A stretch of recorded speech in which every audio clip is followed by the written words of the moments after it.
के साथ वाला बंदा 8-10 लाख के पैकेज पे काम कर रहा है। हमारा लगभग 8 से 10 दोस्तों का ग्रुप था, और हाँ, सब सीए। तो सर आपकी कोई गर्लफ्रेंड?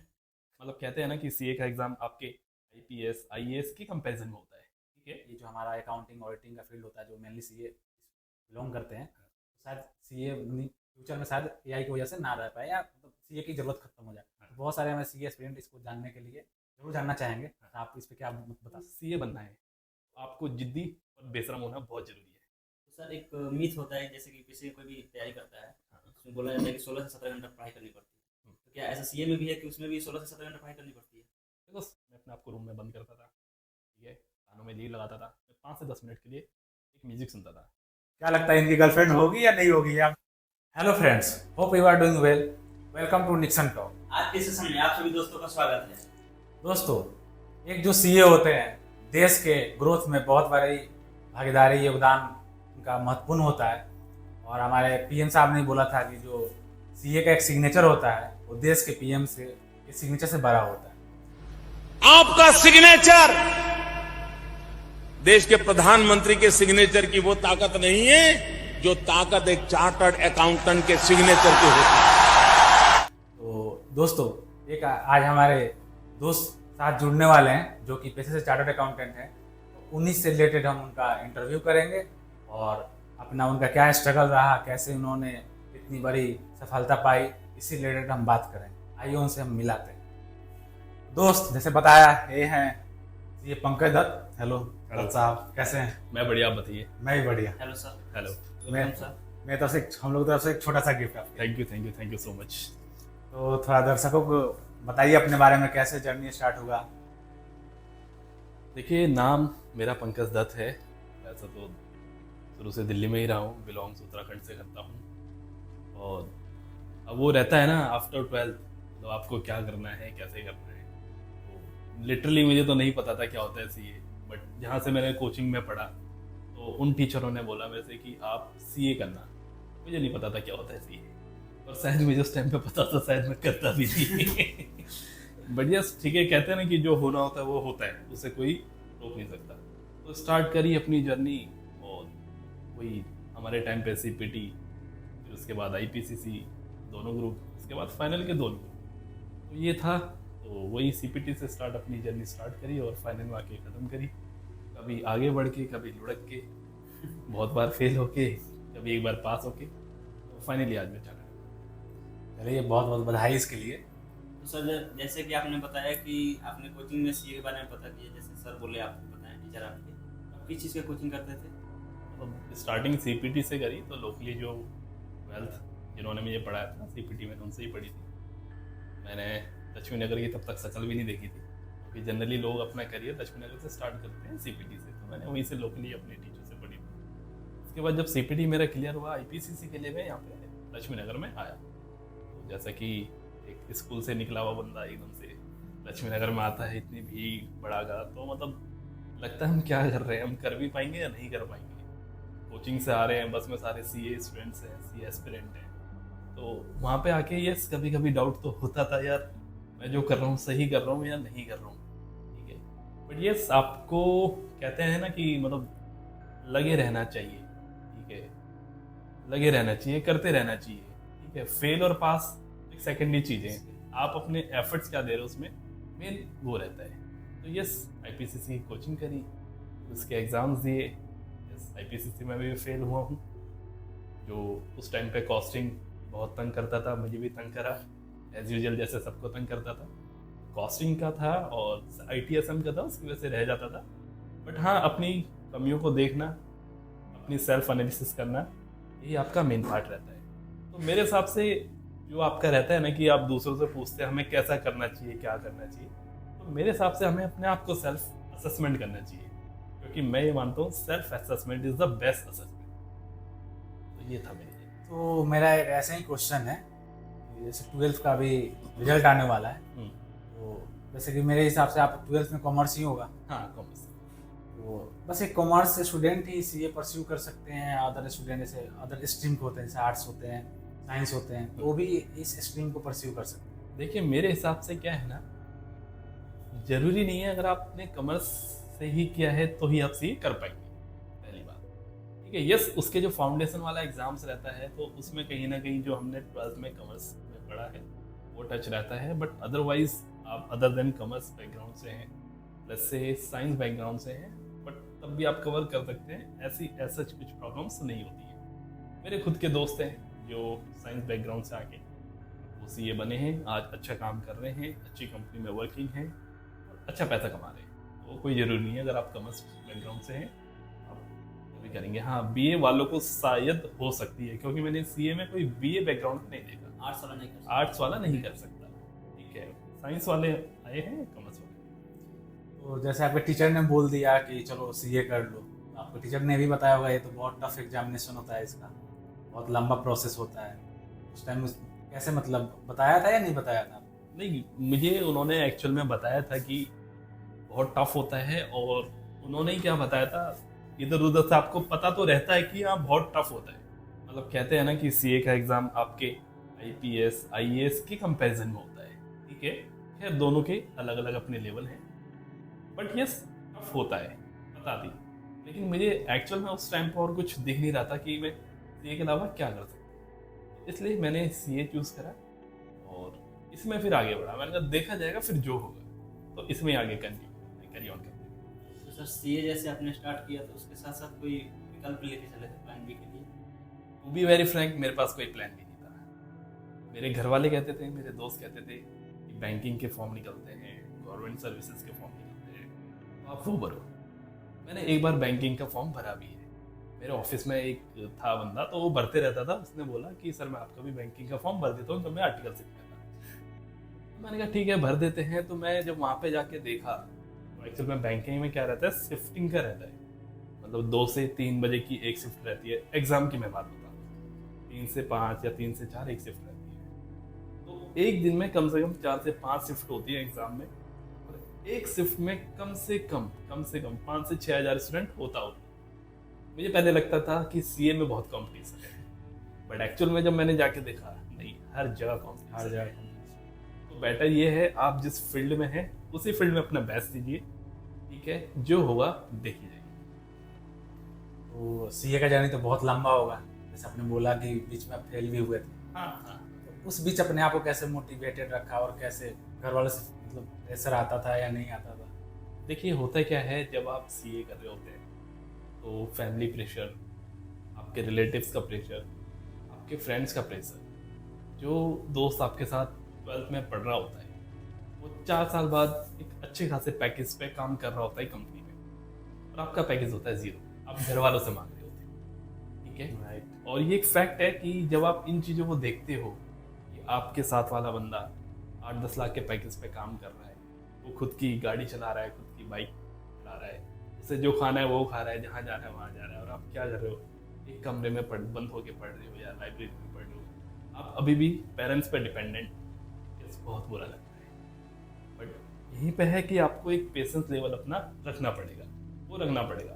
कहते हैं ना, मतलब कहते क्या है, मेरा ही मानना है, अगर आपको सीए बनना है तो आपको जिद्दी और बेशरम होना बहुत ज़रूरी है। जिद्दी इसलिए क्योंकि आपको करना है, बेशरम इसलिए आपको फैमिली वाले भी कहेंगे, आपको फ्रेंड्स भी कहेंगे, आप अपने दोस्तों को भी देखोगे कि अच्छा कमा रहा है, अच्छा खा रहा है, वहाँ पे आपको बेशरम बनना है, ठीक है। तो बहुत ज़्यादा बोलती है, बहुत ज़्यादा बोलती है, और मेरे हिसाब से आपको बताने नहीं चाहिए आप कर क्या रहे हो। अगर आप आफ्टर 12th सीए के लिए एनरोल हो रहे हो, मत बताओ, सिंपल बोलो बीकॉम कर रहा हूँ, टैली का कोर्स कर रहा हूँ, ये कोर्स कर रहा हूँ। मत बताओ रिलेटिव्स को, मत बताओ किसी को कि हम सीए कर रहे हैं। आपको पता होना चाहिए, आपकी फैमिली को पता होना चाहिए, आपके साथ जो दोस्त कोचिंग में पढ़ रहे हैं उनको पता होना चाहिए। मैंने थोड़ा ऐसे ही करा था, मेरे बहुत ज़्यादा रिलेटिव्स को नहीं पता था। मेरे कुछ रिलेटिव्स को पता लगा जब मैं फाइनल में आ गया कि हाँ पंकज सीए कर रहा है, अदरवाइज मैंने नहीं बताई हुई थी। तो थोड़ा मेरा वो रिलेटिव्स वाला प्रेशर रिलीज हो गया था, तो मैं शुरू से रख के चला था।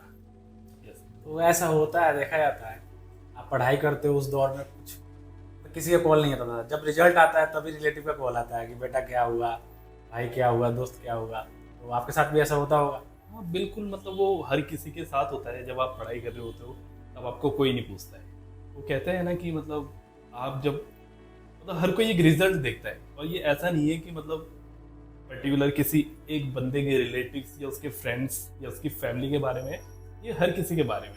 अगर आप जब पढ़ रहे होते हो, कुछ कर रहे होते हो, किसी को कोई मतलब नहीं है तुमसे, बट यस आपने एक बार रिजल्ट ला के दिखा दिया तो आपकी कहीं ना कहीं कुछ पहचान होती है सोसाइटी के बीच में, रिलेटिव्स के बीच में, और आपके दोस्तों के बीच में। तो यस हर कोई रिजल्ट देखता है, आपके एफर्ट्स क्या हैं कोई नहीं देखता। एक चीज़ और होती है, जैसे आपका रिजल्ट आया और मान लो आप फेल हो गए, यही सोसाइटी बोलती है मुझे पता था कि मतलब मान लीजिए ABC फलाना जो भी है, मुझे पता था कि घूमता रहता है, गर्लफ्रेंड के चक्कर में रहता है, कुछ पढ़ाई नहीं करता था, इसीलिए फेल हुआ। जब पास हो जाते हो तो वही इंसान मतलब आपसे कोई बात भी नहीं किया होता है, बोलता है कि अरे मुझे पता था ये तो भगवान था, बहुत पढ़ाई करता था, बहुत मेहनत करता ये था, तो कर लेगा, ये तो कर लेगा, मुझे विश्वास है, ये मेरा विश्वास, हाँ मेरा बहुत अच्छा लड़का था, पढ़ाई करता था, मतलब बहुत सारी बातें होती है, तो ये भी देखने को मिलता है बहुत ज्यादा।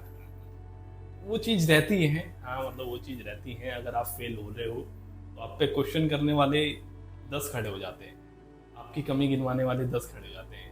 तू यहाँ पे ये करता है इसलिए तू पास नहीं हो रहा, तो यहाँ पे ये नहीं करता इसलिए पास नहीं हो रहा। बट एक्चुअल में मैं ये मानता हूँ कि आपकी कमी आपको पता होती है। ठीक है, ठीक है, सुनो सबको, कहते हैं ना कि सुनो सबकी करो अपने मन की। ठीक है, सबकी सुनो। हाँ 10 में से 2 लोग अच्छी बात भी बता रहे होते हैं तो उन्हें रिटेन करके चलो, बाकियों को छोड़ते चलो। कहते हैं ना कि जो अच्छा लगे उसका वेलकम, जो बुरा लगे उसके लिए भीड़ कम। तो ये वाली बात है। हाँ वो चीज़ देखिए जैसे आपने बोला, लेकिन उस टाइम ना प्रेशर झेलना ना, जैसे हमारा कोई एस्पिरेंट है किसी चीज़ की एग्जाम की तैयारी कर रहा होता है, जब फेल हो जाता है उस टाइम का प्रेशर कुछ अलग होता है। ऐसा लगता है कभी मन में सुसाइड का ख्याल आता है, कभी मन में करता है कि जैसे आपने बोला, मन में आता है कि मेरा जो दोस्त है उसका घर है, मजे मार रहा है, कहीं इधर घूमने का लगा रहा है, इंस्टाग्राम पे इधर घूमने का लगा रहा है, कहीं बाहर गया वो घूमने, उस टाइम तरह तरह के ख्याल आता है। तो उसको कैसे टैकल किया जाए, अगर आप इस पर बता पाए। देखिए होता क्या है कि यस बहुत गंदा प्रेशर होता है उस टाइम पे। मतलब आप सबको देख रहे होते हैं, सब मजे ले रहे हैं अपनी लाइफ में, और हमें लगता है कि यार मेरा ही नहीं हो रहा। ठीक है, या मेरे साथ ही क्यों ऐसा हो रहा या है, मेरे साथ ही ऐसा क्यों हो रहा है कि मैं तो अपने एफर्ट्स भी देता हूँ, मैं मेहनत भी करता हूँ, मैं सब चीज़ कर रहा हूँ, तो मेरा क्यों नहीं हो रहा। देखो बस वही टाइम है आपके पेशेंस लेवल का। वहाँ पे आपको पेशेंस दिखाना है, थोड़ा कूल माइंड रहना है। यस बहुत डिस्ट्रैक्शंस आती हैं, बहुत आपको बहुत लोग होते हैं आपको कहने वाले, आपको ब्लेम करने वाले। वहाँ पे आपको अपने आप को थोड़ा संभालना है। वहाँ पे अगर आपने संभाल लिया तो आपने क्रैक कर लिया। ठीक है, अगर आप वहीं बिखर गए, सोसाइटी के प्रेशर में बिखर गए, तो अल्टीमेटली आप क्या करोगे? ना आपका ध्यान पढ़ाई में लगेगा, आपका ध्यान कहीं और लगेगा, रिजल्ट उसका फेल है। तो जब होते क्या 3-4 बार बंदा फेल हो जाता है ना, तो वो कहता है मेरे बस की नहीं है, और वो क्या करता है फिर वो कहीं और भागता है, ये बैंकिंग करनी है या मुझे जॉब करनी है या मुझे ये करना है। तो जब अल्टीमेटली आप यहाँ पे अपना कंसंट्रेशन नहीं बना पा रहे हो तो आप कहीं नहीं बना पाओगे। बेटर होगा कि बाद में गिल्ट फील करने से आप कंटिन्यू लगे रहिए, करते रहिए, हो जाएगा। कहते हैं ना मंजिल मिले ना मिले वो अलग बात है, पर उन्हें पाने के लिए कोशिश ना करो वो गलत बात है। तो आप अपना बेस्ट देते रहिए। तो सर जैसे कि आपका एग्जाम जब क्लियर हुआ, हाँ। तो घर पे फ्रेंड को बताया होंगे, तो उन लोगों का रिएक्शन क्या रहा? देखो सबसे पहले तो ऑब्वियसली हर कोई अपने घर वालों को बताता है, मैंने भी अपने घर वालों को बताया। फाइनल में मेरे अटैम्प्ट लग रहे थे, यस एग्रीड, मेरे फाइनल में अटैम्प्ट लग रहे थे। तो जैसे मेरा फर्स्ट अटैम्प्ट क्लियर हुआ, देखिए एक चीज़ और है, वो कहते हैं ना कि आपका पास होना या फेल होना, आपका ग्रुप क्या है, आपकी संगति क्या है, बहुत मैटर करता है, बहुत मैटर करता है। तो आप अगर एक अच्छे ग्रुप में हैं, अच्छी संगति में हैं, तो आप चीज़ें भी पॉजिटिवली करेक्ट करेंगे। राइट। ठीक है, फाइनल में मेरा टचवुड ग्रुप अच्छा बन गया था। ठीक है, हमारा लगभग 8 से 10 दोस्तों का ग्रुप था, और हाँ सब सीए ग्रुप मेरा अच्छा था। कोई सीनियर थे, कोई जूनियर थे। सीनियर एज एन किसी का फर्स्ट ग्रुप क्लियर था, किसी का नहीं था, सब मिक्स था। तो होता क्या है ना, जैसे किसी का ग्रुप क्लियर हो गया, वो मेरा एक फ्रेंड है तो उसने सेकंड दिया, मैंने फर्स्ट दिया। तो यस अटेम्प्ट्स के बाद मेरा फर्स्ट क्लियर हुआ, उसका सेकंड क्लियर हुआ। तो कहते हैं ना कि एक जो आप पढ़ते हो ना बिना टेंशन के, उसका जो रिजल्ट आता है वो नेक्स्ट लेवल रहता है। मैंने जब फर्स्ट ग्रुप क्लियर हुआ तो मैंने जो सेकंड ग्रुप मैंने दिया, मुझे लग रहा था अगर फर्स्ट में इतने अटैम्प्ट लगे हैं शायद सेकंड में भी लगे, लेकिन जो मैंने सेकंड ग्रुप पढ़ा है ना और जो एफर्ट्स वहाँ पे मारे हैं मैंने, वो शायद मैंने आज तक कभी नहीं मारे थे, टू बी वेरी फ्रैंक। मैंने ना IPCC में मारे थे ना फर्स्ट ग्रुप में मारे थे, मैं कूल होके पढ़ा हूँ, लेकिन यस एफर्ट्स बहुत मारे हैं मैंने। सेकंड ग्रुप के लिए मेरे एक दोस्त ने मेरे से एक बात बोली थी, जिसका सेकंड ग्रुप क्लियर हो गया था।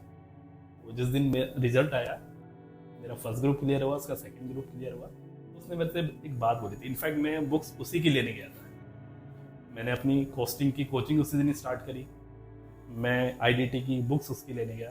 उसने मेरे से एक बात बोला था, पंकज कम से कम 3 से 4 रिवीजन कर लिए तो पास है, नहीं हुए तो फेल है। मैंने उसकी वो गार्ड बांध दी, गार्ड बांध दी, और जिस दिन मेरा रिजल्ट आया सेकंड ग्रुप का, मैं पास था ऑब्वियसली। मेरा जो सेकंड ग्रुप निकला है फर्स्ट ग्रुप के जस्ट बाद निकला है, दैट वाज अनएक्सपेक्टेड, ठीक है।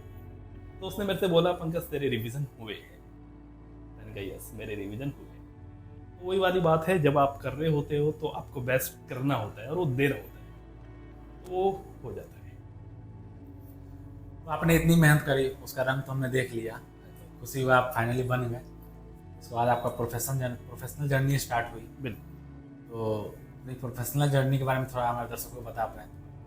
देखिए प्रोफेशनल जर्नी क्या है, जब आप जीरो कमा रहे होते हो सडनली अच्छा खासा पैसा कमा रहे होते हो, ठीक है, बहुत फ़र्क होता है उसमें। यस आपको पैसे की वैल्यू करनी आ जाती है, या आप काफ़ी टाइम तक कुछ नहीं कमा रहे होते हो, सडनली कमा रहे होते हो।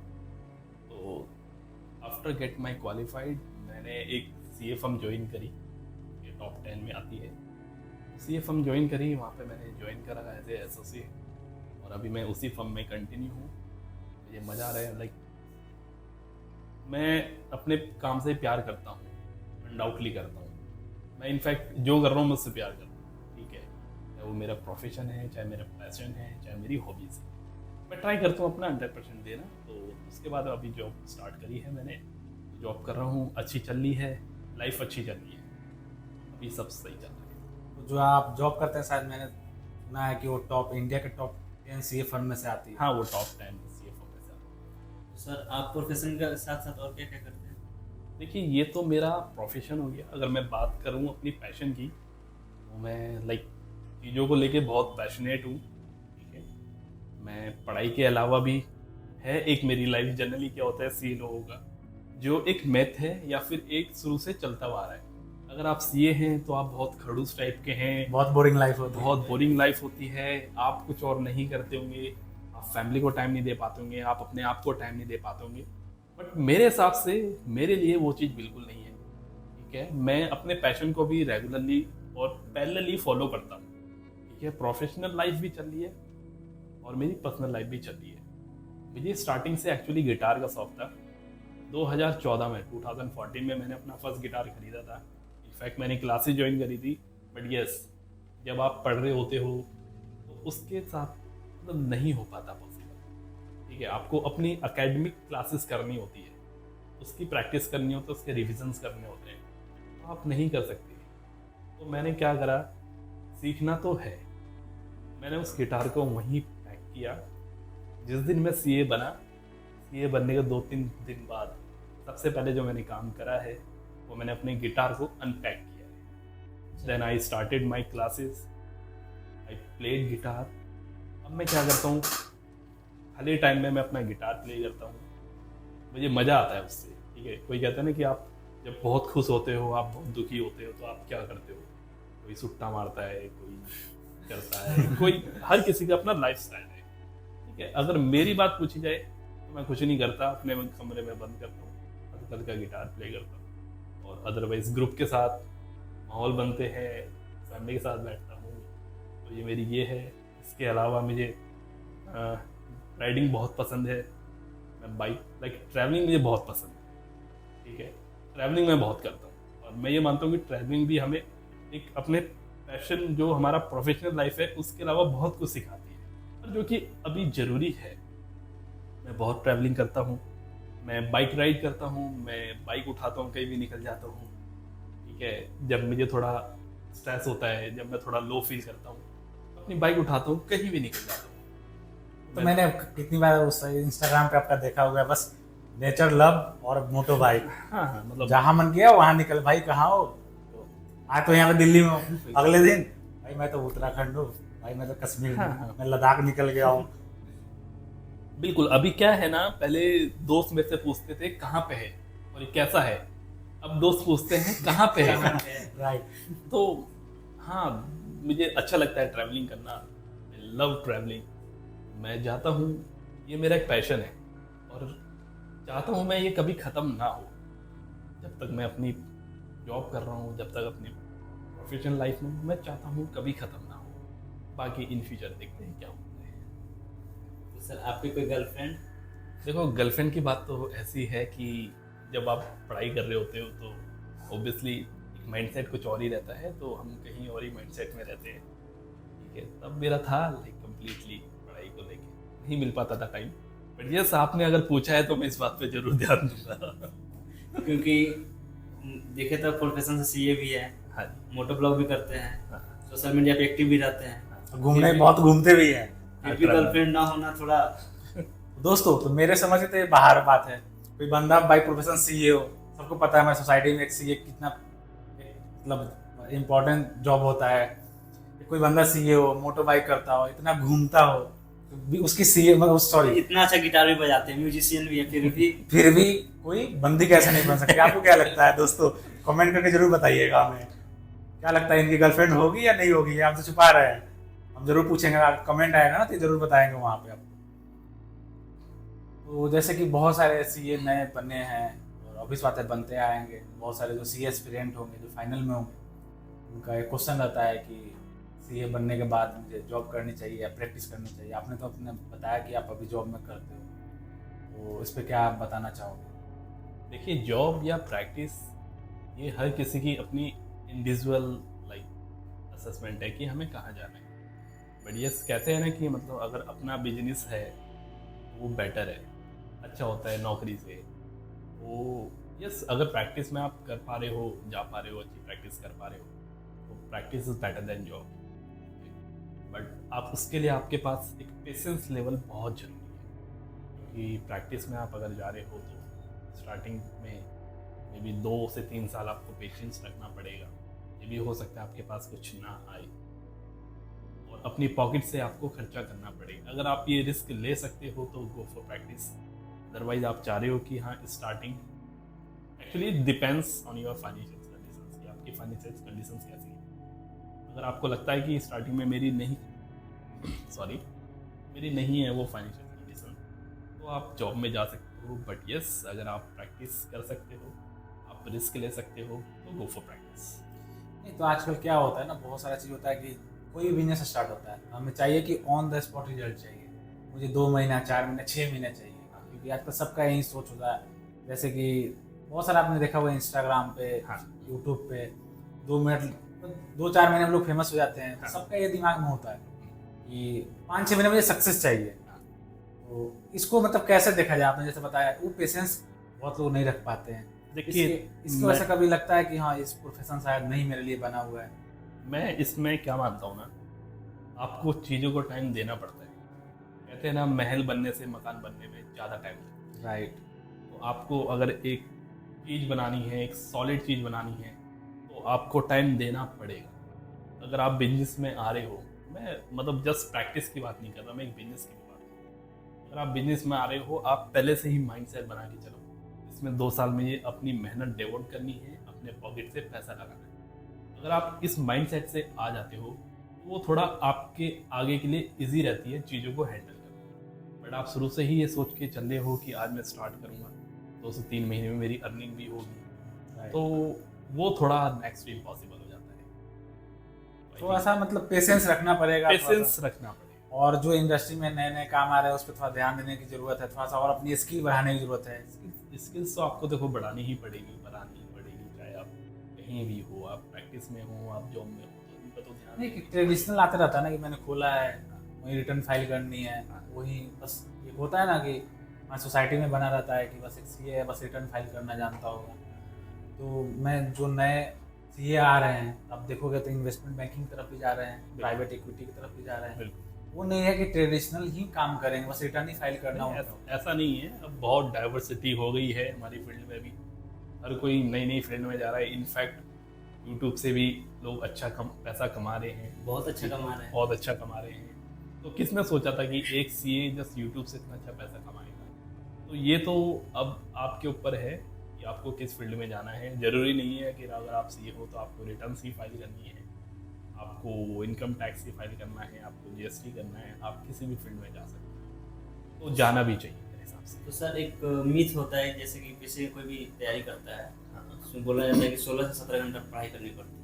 तो क्या ऐसा सीए में भी है कि उसमें भी 16 से 17 घंटा पढ़ाई करनी पड़ती है? देखो 16 से 17 घंटा तो देखो, अगर जो बोल रहे हैं मेरे लिए बहुत ज़्यादा है। मतलब मैं तो इतना हूँ ही नहीं कैपेबल कि 16 से 17 घंटा। हाँ, एक जो एवरेज टाइम मैं मानता हूँ 10 से 12 घंटा तो हमें देना ही चाहिए, तो देना पड़ता है। मैंने जो दिया था एक एवरेज टाइम 12 घंटा में दे देता, तो मेरा अभी क्लियर हुआ भी था। तो 12 घंटा, 10 से 12 घंटा एक होता है। बाकी अपनी अपनी कैपेबिलिटी के हिसाब से है, इसमें 1-2 घंटा नीचे हो सकता है, 1-2 घंटा ऊपर हो सकता है। बट मेरे हिसाब से एक एवरेज टाइम जो रहता है 10 से 12 घंटे आपको देने ही चाहिए अपनी स्टडी तो सर जैसे कि आपने बताया कि आपने एग्जाम की जब तैयारी स्टार्ट की तो आपने गिटार को पैक कर दिया। हाँ जी। तो उस बीच आपको खुद को मोटिवेट करने के लिए, जैसे कि प्रेशर तो बहुत ज़्यादा आता है पेपर ये सब का, प्रेशर, तो उसमें प्रेशर को कम करने के लिए क्या करते थे? देखो प्रेशर को कम करने के लिए मैं एक्चुअली, जब मेरे पास बहुत ज़्यादा मतलब बहुत हैक्टिक हो गया है, बहुत लाइक माइंड में बहुत चीज़ें चल रही हैं, तो मैं कुछ नहीं करता था। मैं अपने आप को रूम में बंद करता था, ठीक है, कानों में लीड लगाता था, मैं 5 से 10 मिनट के लिए एक म्यूज़िक सुनता था। और उस टाइम पे मतलब आई डोंट नो मुझे इस प्लेटफॉर्म पे बोलना चाहिए नहीं बोलना चाहिए, एक रैपर है डिनो जेम्स, अगर आपने सुना हो। तो उस टाइम पे मैंने उसके 1-2 गाने सुने थे तो अच्छे लगे थे, तो मैं उसके रैप सुनता था। एक्चुअली मुझे अच्छा लगता था। तो अगर कहीं मुझे अपने आप को रिफ्रेश करना है तो मैं डिनो जेम्स सुनता था। लोग अरिजीत सुनते हैं, लोग वो सुनते हैं, तो मैं डिनो जेम्स सुनता था। तो उससे मैं अपने आप को रिफ्रेश करता था। एक्चुअल में मैं होता भी था, हर किसी अपनी अपनी होती है कि अपने आप को कैसे रिफ्रेश करना है, तो मैं उसको सुनता था। थोड़ा वो एक उसके रैप थोड़े मोटिवेशन टाइप भी होते हैं, अगर आप लोगों ने सुना हो, तो उस चीज़ को मैं सुनता था और अपने आप को एक रिफ्रेश रखता था। तो आजकल इतना आगे बढ़ रहा है तो एआई की बात ना हो तो ऐसा हो नहीं सकता है। तो एआई आर्टिफिशियल इंटेलिजेंस इसको बोलते हैं। तो सब लोग बताते हैं या सब लोग चर्चा चल रही है कि जो भी रिपीटेशन वर्क होता है वो एआई रिप्लेस कर देगी। तो ये भी क्वेश्चन उठता है कि जो हमारा अकाउंटिंग ऑडिटिंग का फील्ड होता है, जो मेनली सीए बिलोंग करते हैं, तो शायद सीए फ्यूचर में शायद एआई की वजह से ना रह पाए या सीए की ज़रूरत खत्म हो जाए। तो बहुत सारे हमें सीए एस्पिरेंट इसको जानने के लिए ज़रूर जानना चाहेंगे। तो आप इस पर क्या बता सकते हैं? नहीं, देखिए मेरे हिसाब से क्या है कि एआई अगर आता है तो इस पे सीए से बहुत ज़्यादा इम्पैक्ट पड़ेगा, क्योंकि अल्टीमेटली एआई क्या है, आपने एआई में कुछ बोल दिया कि मुझे पर्टिकुलर ये चीज़ चाहिए, आपने एज इट इज़ वो चीज़ क्लाइंट को डिलीवर कर दी। देयर माइट बी चांसेस कि जो आपने क्लाइंट को डिलीवर करा है वो वैसा ना हो जैसा क्लाइंट चाह रहा हो, या वैसा ना हो जैसे डिपार्टमेंट एग्जीक्यूटिव चाह रहा हो। एआई चीज़ों को इजी कर रहा है, बट यस मेरे हिसाब से वो रिप्लेस नहीं कर सकता चीज़ को। अगर मैं बात करूँ चार्टर्ड अकाउंटेंट फैटर्निटी की, यस एआई आ रहा है तो यस ये कहीं ना कहीं हेल्प करेगा चीज़ों को लेकर, बट मेरे हिसाब से सीए का जो रोल है उसे रिप्लेस नहीं कर सकता। तो जो भी नए सीए एस्पिरेंट है, जो नए छोटे छोटे गांव से या सब शहर से पढ़ने यहाँ पे आते हैं, उनके लिए कुछ टिप्स दे दीजिए। और जो नए फ्रेशर भी, नए सीए फ्रेशर निकल रहे हैं, उनके लिए भी आप कुछ थोड़ा टिप्स शेयर करना चाहें तो? देखिए अगर बात करते हैं न्यू एस्पिरेंट्स, तो सबसे मेनली तो मैं ये कहना चाहूँगा कि आपकी जो गाइडेंस होनी चाहिए वो बेस्ट होनी चाहिए, क्योंकि आपके पास अगर गाइडेंस नहीं है तो टाइम तो ओबियसली आपका जाना ही है, तो वो वेस्ट होना ही है। तो एक गाइडेंस को लेके, अपनी स्ट्रैटेजी को लेके, अपने टाइम मैनेजमेंट को लेके बहुत ध्यान देना है आपको, ठीक है।